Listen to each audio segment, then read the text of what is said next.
નમસ્કાર દર્શક મિત્રો, ટૂંક સમયની અંદર પોલીસ વિભાગની અંદર પરીક્ષાની તારીખ જાહેર થવાની છે ત્યારે પોલીસ કોન્સ્ટેબલની તૈયારી કરનાર દર્શક મિત્રો માટે આપણે જે મોડલ પેપરની સિરીઝ ચલાવીએ છીએ એમાંનું આ 10 નંબરનું મોડલ પેપર, જેમાં ખૂબ જ મોસ્ટ આઈએમપી કહી શકાય તેવા પ્રશ્નોનો સમાવેશ કર્યો છે, જેમાં બંધારણ, વિજ્ઞાન અને ટેકનોલોજી, જનરલ નોલેજ, ઇતિહાસ, સાંસ્કૃતિક વારસો, ભૂગોળ અને વર્તમાન પ્રવાહ જેવા ટોપિકના પ્રશ્નો આ વિડીયોની અંદર જોશું.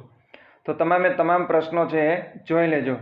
તેમજ આ વિડીયોને લાઇક કરજો, શેર કરજો અને ચેનલને તમે સબસ્ક્રાઈબ ન કરી હોય તો સબસ્ક્રાઈબ કરી લેજો અને બાજુમાં જે બેલ આઇકન છે એ બેલ આઇકનને ખાસ એક્ટિવ કરજો, જેથી આવનારા જે વિડીયો છે એમની નોટિફિકેશન આપને રેગ્યુલર મળતી રહે. પ્રથમ પ્રશ્ન છે, નાણાં આયોગમાં અધ્યક્ષ ઉપરાંત કેટલા સભ્યો નિમવામાં આવશે તે જોગવાઈ કયા આર્ટિકલમાં કરવામાં આવેલી છે?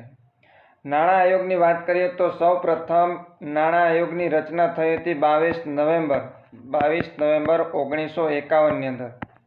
પ્રથમ નાણાં આયોગની રચના ક્યારે થઈ? તો કે 22 નવેમ્બર 1951ની અંદર. હાલનું જે નાણાં આયોગ છે એ કેટલામું છે? તો કે 16મું નાણાં આયોગ. અને એની ક્યારે રચના થઈ? તો કે 2023ની અંદર. જે 16મું નાણાં આયોગ ચાલે છે એની રચના ક્યારે થઈ? તો કે 23માં. અને આ નાણાં આયોગની અંદર અધ્યક્ષ ઉપરાંત કેટલાક સભ્યોની નિમણૂક થશે તો એની જોગવાઈ કયા આર્ટિકલની અંદર કરવામાં આવેલી છે? તો એ આર્ટિકલ નંબર છે 280ની પેટા કલમ 1. સંઘ આયોગની બાબતમાં વિનિમયો કરવાની સત્તા કોને આપવામાં આવેલી છે? સંઘ આયોગની બાબતની અંદર વિનિમયો કરવાની સત્તા જે આપવામાં આવી છે એ છે માન્ય રાષ્ટ્રપતિને. જવાબ છે સી, રાષ્ટ્રપતિ.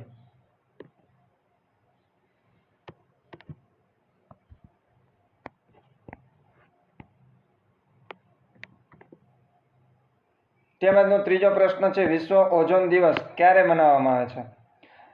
16 સપ્ટેમ્બર, ઓક્ટોબર, નવેમ્બર કે ડિસેમ્બર? તો વિશ્વ ઓઝોન દિવસ મનાવવામાં આવે છે 16 સપ્ટેમ્બરના રોજ.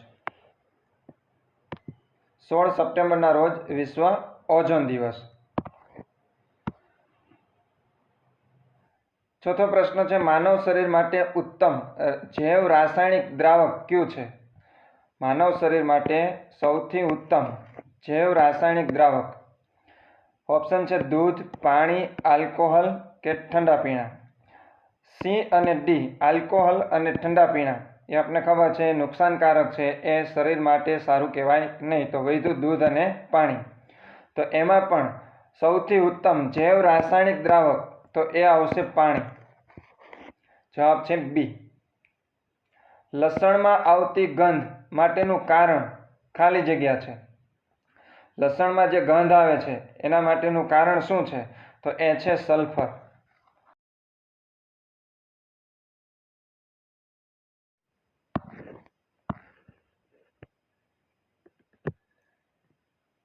ત્યારબાદ ગુપ્ત વંશના કયા સમ્રાટે સૌરાષ્ટ્ર જીત્યું હતું?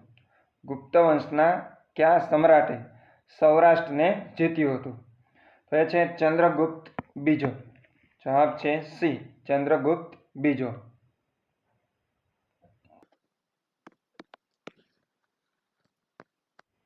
ત્યારબાદ નીચેના પૈકી કયા રાજવંશ સાથે હર્ષવર્ધનને વૈવાહિક સંબંધો હતા? હર્ષવર્ધન કે જેમને વૈવાહિક સંબંધ હતા એવો કયો રાજવંશ? તો એ છે મૈત્રક વંશ. જવાબ છે સી, મૈત્રક વંશ. નીચેના પૈકી સૌરાષ્ટ્રના કયા રજવાડાઓના નામથી બનારસ હિન્દુ વિશ્વવિદ્યાલયમાં વિદ્યાર્થી ગૃહો એટલે કે હોસ્ટેલનું નિર્માણ થયેલ છે? જવાબ છે એ, મોરબી અને લીંબડી. મોરબી અને લીંબડી કે જેમના નામ પરથી, રજવાડાઓના નામ પરથી બનારસ હિન્દુ વિશ્વવિદ્યાલયમાં વિદ્યાર્થી ગૃહો એટલે કે હોસ્ટેલનું નિર્માણ થયેલું હતું. ત્યારબાદનો પ્રશ્ન છે, ભૂચર મોરીના યુદ્ધ વખતે અકબરનો ગુજરાતનો સેનાપતિ કોણ હતો? ભૂચર મોરીનું જે યુદ્ધ હતું એ થયું હતું 1591ની અંદર. અને એ વખતે અકબરનો ગુજરાતનો સેનાપતિ એ હતો મિર્ઝા અઝીઝ કોકા. અને જે ભૂચર મોરીનું યુદ્ધ છે એમણે સૌરાષ્ટ્રના પાણીપત તરીકે ઓળખવામાં આવે છે. સૌરાષ્ટ્રના પાણીપત તરીકે. અને આ યુદ્ધ ક્યારે થયું હતું તો કે 1591માં. અને આ ભૂચર મોરીનું યુદ્ધ એ જામનગર જિલ્લાના ધ્રોલ ખાતે થયેલું હતું. અને આ જે યુદ્ધ થયું હતું એ કોની કોની વચ્ચે તો કે જામ સત્તાજી અને મુઘલો વચ્ચે. જામ સત્તાજી અને મુઘલો વચ્ચે આ યુદ્ધ થયું હતું, જેમાં મુઘલોનો વિજય થયો હતો.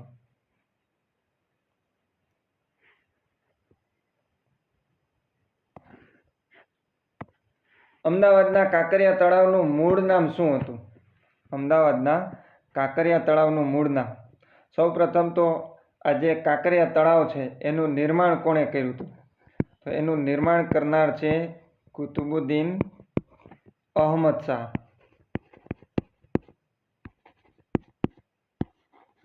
કુતુબુદ્દીન અહમદ શાહ બીજાએ. કુતુબુદ્દીન અહમદ શાહ બીજો 15મી સદીની અંદર. 15મી સદીમાં. અને આ જે કાંકરિયા તળાવ છે એનું મૂળ નામ હતું હોજે કુતુબ.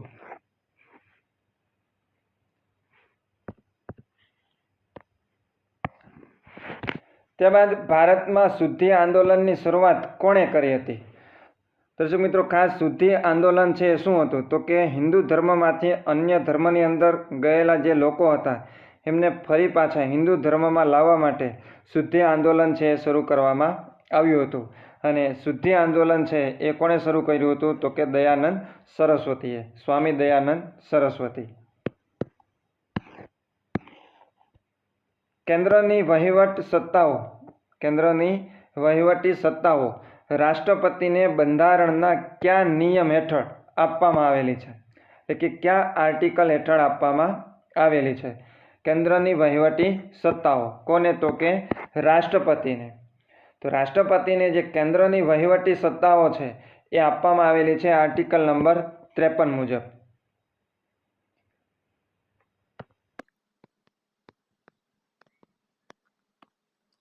માન્ય રાષ્ટ્રપતિ પર મહાભિયોગની કાર્યવાહી કરવા માટેની પ્રક્રિયાની જોગવાઈ ભારતના બંધારણના કયા આર્ટિકલમાં જણાવવામાં આવેલી છે? માન્ય જે રાષ્ટ્રપતિ છે એમના વિરુદ્ધ મહાભિયોગની પ્રક્રિયા કરવામાં આવે તો એ પ્રક્રિયાની જોગવાઈ બંધારણના કયા આર્ટિકલની અંદર કરવામાં આવેલી છે? જવાબ છે સી, આર્ટિકલ નંબર 61.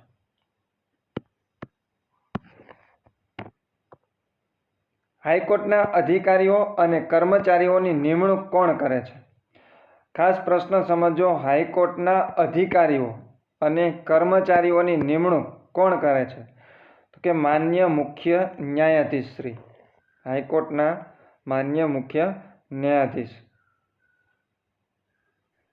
માન્ય રાષ્ટ્રપતિ શ્રી દ્વારા એટર્ની જનરલની નિમણૂક બંધારણના કયા આર્ટિકલ હેઠળ કરવામાં આવે છે? રાષ્ટ્રપતિ છે એ એટર્ની જનરલની નિમણૂક કરે છે. અને એટર્ની જનરલ છે એમની નિમણૂક કયા આર્ટિકલ હેઠળ થાય છે? જવાબ છે આર્ટિકલ નંબર 76. ત્યારબાદ રાજ્ય સેવા આયોગની સ્થાપના બંધારણના કયા આર્ટિકલ હેઠળ કરવામાં આવે છે? રાજ્ય સેવા આયોગની સ્થાપના કરવામાં આવે છે આર્ટિકલ નંબર 315ની પેટા કલમ 1 મુજબ. 315 પેટા કલમ 1 રાજ્ય સેવા આયોગની સ્થાપના. ત્યારબાદ રાજ્ય સેવા આયોગના સભ્યશ્રી પોતાનું રાજીનામું કોને સુપ્રત કરે છે? એટલે કે પોતાનું રાજીનામું કોને આપે છે? કોણ? તો કે રાજ્ય સેવા આયોગના સભ્યો. જવાબ છે માન્ય ગવર્નર શ્રી, એટલે કે જે તે રાજ્યના રાજ્યપાલને. વિશ્વ સંસ્કૃત દિવસ ક્યારે ઉજવવામાં આવે છે? વિશ્વ સંસ્કૃત દિવસ ઉજવવામાં આવે છે શ્રાવણ મહિનાની પૂર્ણિમાના દિવસે, એટલે શ્રાવણી પૂર્ણિમા. તાજેતરમાં રાષ્ટ્રીય સુરક્ષા ગાર્ડ NSGના ડિરેક્ટર જનરલ તરીકે કોની નિમણૂક કરવામાં આવી છે? ખાસ મોસ્ટ આઈએમપી કહી શકાય તેવો પ્રશ્ન છે. તાજેતરમાં રાષ્ટ્રીય સુરક્ષા ગાર્ડ એનએસજીના ડિરેક્ટર જનરલ તરીકે કોની નિમણૂક કરવામાં આવી છે? તો એ છે શ્રી બી શ્રીનિવાસન.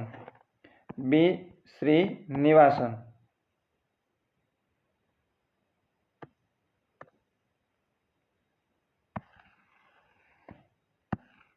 સમતલ અરીસા વડે કેવું પ્રતિબિંબ રચાય છે? સમતલ અરીસા વડે કેવું પ્રતિબિંબ રચાય છે?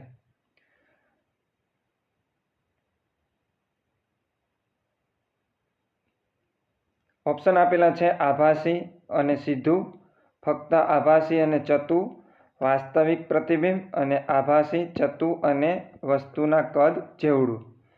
ખાસ સમતલ અરીસો હોય તો સમતલ અરીસા વડે જે પ્રતિબિંબ રચાય છે એ કેવું રચાય છે? તો કે આભાસી, ચતું અને વસ્તુના કદ જેવડું છે. એટલે જવાબ છે ડી, આભાસી, ચતું અને વસ્તુના કદ જેવડું. નીચે આપેલ ગ્રંથિઓને માનવ શરીરમાં તેના સ્થાન મુજબ ઉપરથી નીચે મુજબ ગોઠવો. માનવ શરીરની અંદર આવેલી જે ગ્રંથિઓ છે એ માનવ શરીરની અંદર એમના સ્થાન મુજબ ઉપરથી નીચે મુજબ ગોઠવવાના છે. તેમાં પહેલું પિનિયલ ગ્રંથિ, થાઇરોઇડ ગ્રંથિ, થાઇમસ ગ્રંથિ અને એડ્રિનલ ગ્રંથિ. પહેલા આવશે પિનિયલ ગ્રંથિ. પ્રથમ આવશે પિનિયલ ગ્રંથિ.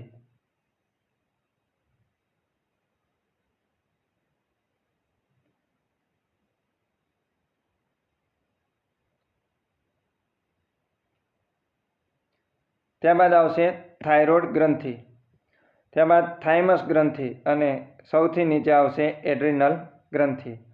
એટલે પ્રથમ પિનિયલ, ત્યારબાદ થાઇરોઇડ, થાઇમસ અને એડ્રિનલ. એટલે 1 2 3 4. જવાબ છે સી.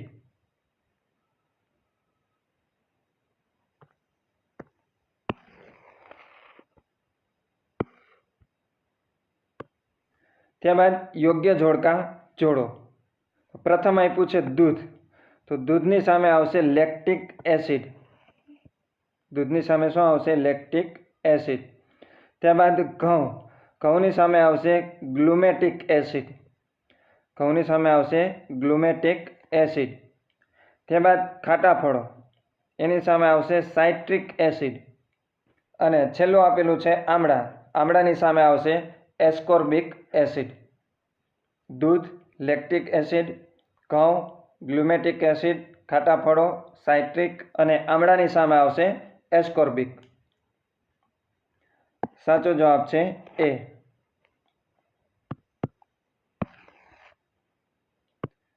ત્યારબાદ લોહીની પીએચ કેટલી હોય છે? લોહીની પીએચ હોય છે 7.35 થી 7.45. લોહીની જે પીએચ વેલ્યુ છે એ કેટલી હોય છે? 7.35 થી 7.45. જેમાં આપણે ઓપ્શનમાં આપેલું છે બી 7.4.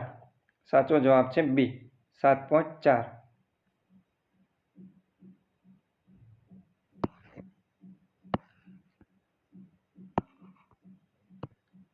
વિદ્યુતની સર્વશ્રેષ્ઠ સુવાહક ધાતુ કઈ છે? વિદ્યુતની સર્વશ્રેષ્ઠ સુવાહક ધાતુ છે ચાંદી. જવાબ છે ડી, ચાંદી. યુક્રેનની રાજધાનીનું નામ જણાવો. યુક્રેનની રાજધાની એ છે કીવ. યુક્રેનની રાજધાની કઈ છે? કીવ.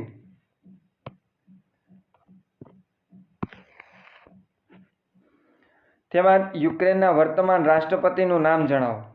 યુક્રેનના જે વર્તમાન રાષ્ટ્રપતિ છે એ છે વોલોડિમીર ઝેલેન્સ્કી. જવાબ છે ડી. ભારતમાં સૌપ્રથમ ખનિજ તેલ અને કુદરતી વાયુ કયા રાજ્યમાંથી મળી આવ્યું હતું? ભારતની અંદર સૌપ્રથમ ખનિજ તેલ અને કુદરતી વાયુ કયા રાજ્યમાંથી મળી આવ્યું હતું? એ છે અસમ. જવાબ છે ડી, અસમમાંથી સૌ પ્રથમ ખનિજ તેલ અને કુદરતી વાયુનો ભંડાર છે એ મળી આવ્યો હતો? 28મો પ્રશ્ન છે, સાચા વિધાનો જણાવો. પ્રથમ ભારતીય પાયલોટ JRD તાતા હતા. પ્રથમ ભારતીય પાયલોટ કોણ હતા? તો કે JRD ટાટા.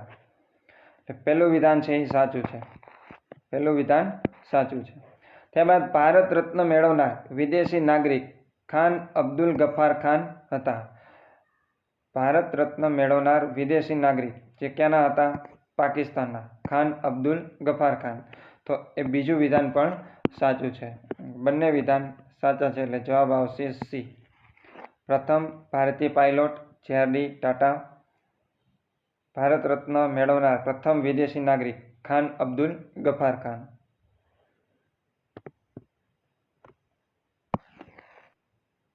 યોગ્ય જોડકા જોડો. પ્રથમ છે બંગાળના પ્રથમ ગવર્નર. બંગાળના પ્રથમ ગવર્નર. પ્રથમ ગવર્નર કોણ હતું? તો કે રોબર્ટ ક્લાઇવ. ભારતના પ્રથમ ગવર્નર રોબર્ટ ક્લાઇવ. ત્યારબાદ બંગાળના પ્રથમ ગવર્નર જનરલ. બંગાળના પ્રથમ ગવર્નર જનરલ એ હતા વોન હેસ્ટિંગ. ભારતના પ્રથમ ગવર્નર જનરલ. ભારતના પ્રથમ ગવર્નર જનરલ તો એ હતા લોર્ડ વિલિયમ બેન્ટિક. અને ભારતના પ્રથમ વાઇસરોય લોર્ડ કેનિંગ. ખાસ ધ્યાન રાખજો, બંગાળના પ્રથમ ગવર્નર તો કે રોબર્ટ ક્લાઇવ. બંગાળના પ્રથમ ગવર્નર જનરલ હતા વોન હેસ્ટિંગ. ભારતના પ્રથમ ગવર્નર જનરલ વિલિયમ બેન્ટિક. અને ભારતના પ્રથમ વાઇસરોય તો એ હતા લોર્ડ કેનિંગ. સાચો ઓપ્શન છે સી.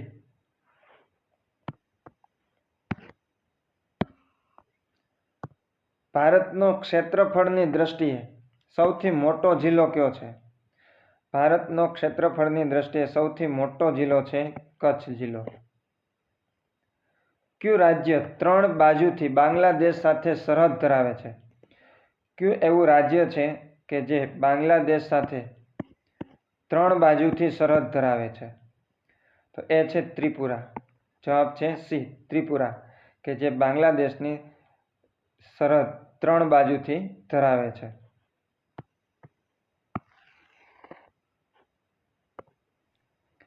ત્યારબાદનો પ્રશ્ન છે, નીચે આપેલ વાક્યો પૈકી અયોગ્ય વાક્ય અથવા તો વાક્યો નથી તે જણાવો.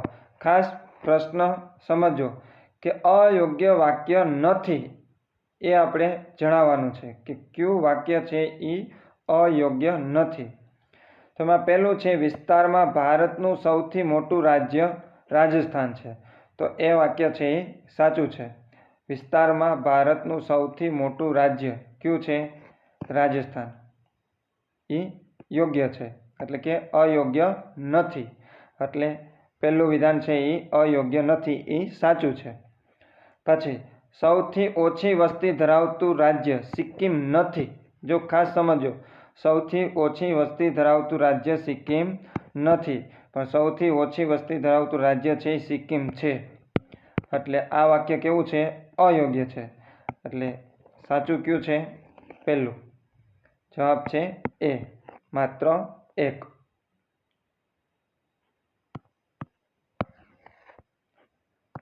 તાજેતરમાં ભારતના વડાપ્રધાન શ્રી નરેન્દ્રભાઈ મોદીએ યુક્રેનની મુલાકાત લીધી હતી. તો આ એ યુક્રેન છે ક્યાં આવેલું છે? પૂર્વ આફ્રિકામાં, પૂર્વ યુરોપ, ઉત્તર અમેરિકા કે મધ્ય એશિયા?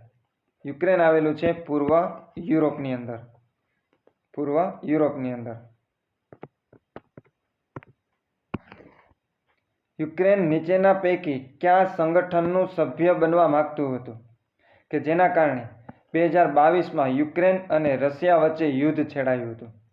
યુક્રેન છે એ નાટો દેશનું સભ્ય બનવા માંગતું હતું અને એના કારણે જ યુક્રેન અને રશિયા વચ્ચે 2022ની અંદર યુદ્ધ શરૂ થયું. એટલે જવાબ છે એ નાટો.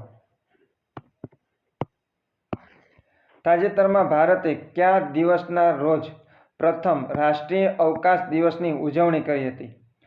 તાજેતરમાં ભારતે કયા દિવસના રોજ પ્રથમ રાષ્ટ્રીય અવકાશ દિવસની ઉજવણી કરી? રાષ્ટ્રીય અવકાશ દિવસ. જવાબ છે 23 ઓગસ્ટ. 23 ઓગસ્ટના રોજ ભારતે પ્રથમ રાષ્ટ્રીય અવકાશ દિવસની ઉજવણી કરી. ભારતનું સૌથી મોટું નદી તંત્ર કઈ નદીનું છે? ભારતનું સૌથી મોટું નદી તંત્ર તો એ છે ગંગા. જવાબ છે એ ગંગા. ભારતનું સૌ પ્રથમ અણુ વિદ્યુત મથક ક્યાં સ્થપાયું હતું? ભારતનું સૌ પ્રથમ અણુ વિદ્યુત મથક એ સ્થપાયું હતું તારાપુર ખાતે.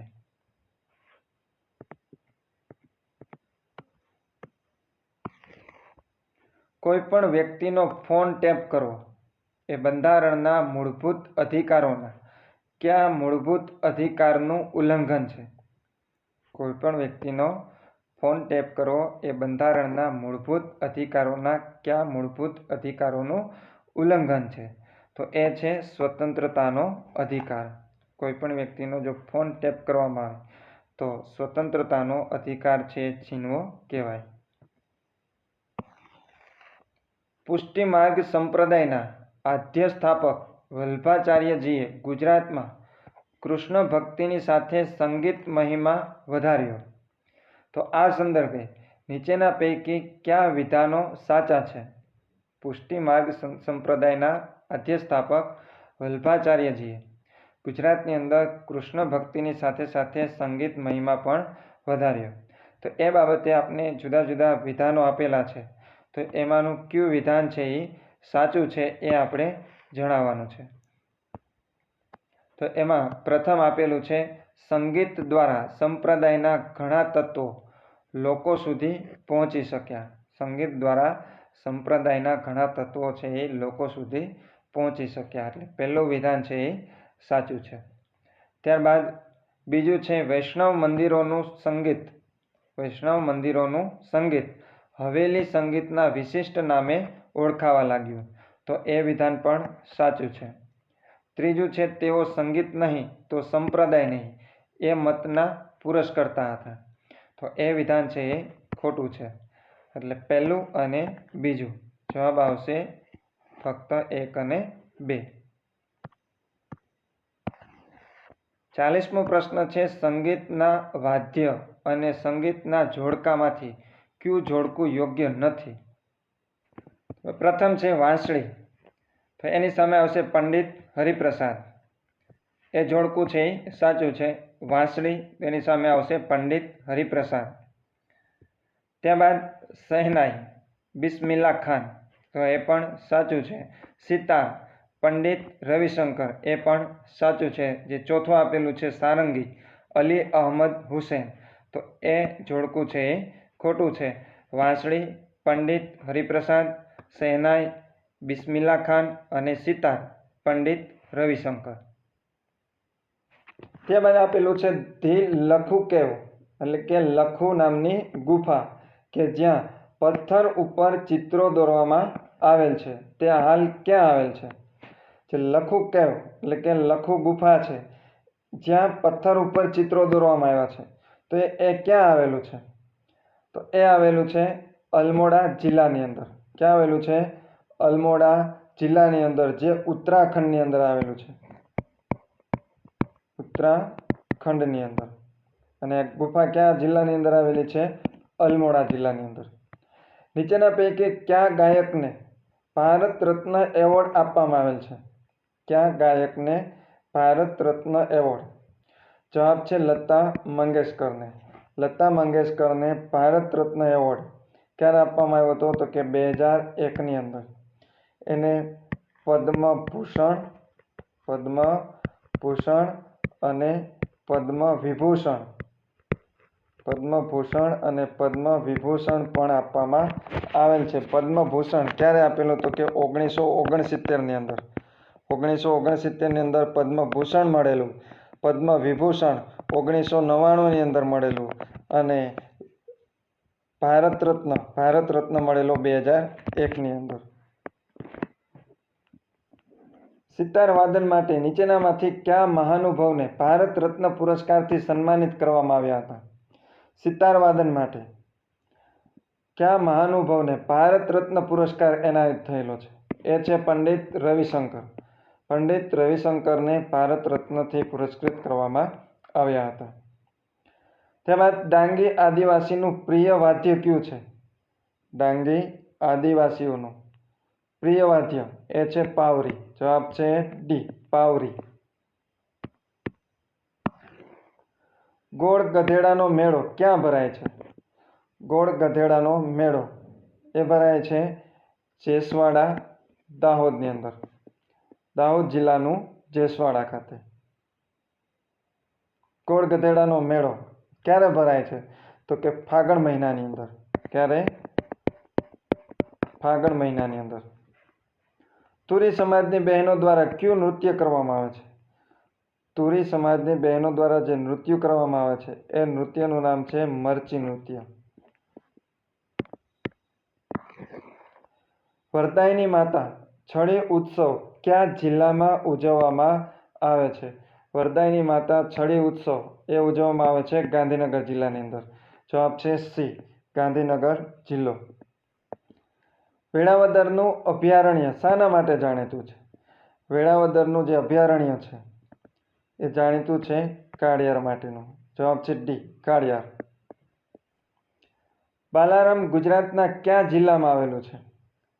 બાલારામ ગુજરાતના કયા જિલ્લાની અંદર આવેલું છે? તો એ આવેલું છે બનાસકાંઠા જિલ્લાની અંદર. જવાબ છે એ, બનાસકાંઠા. પૃથ્વી પર સૌથી વધુ માત્રામાં મળી આવતું ધાતુ તત્વ કયું છે? પૃથ્વી પરથી સૌથી વધુ માત્રામાં મળી આવતું ધાતુ તત્વ એ છે એલ્યુમિનિયમ.